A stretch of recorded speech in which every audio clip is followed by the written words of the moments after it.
In front of me is a LENOVO Tab 4, and today I'll show you how to boot the device into safe mode.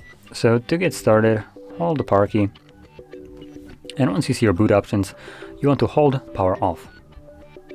This in turn will change into reboot to safe mode, so confirm it by tapping on OK, and simply wait for the device to boot back up.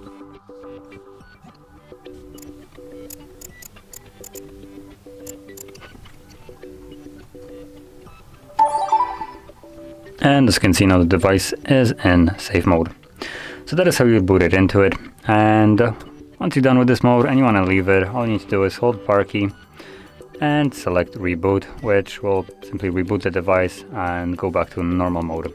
So that being said, if you found this very helpful, don't forget to hit like, subscribe, and thanks for watching.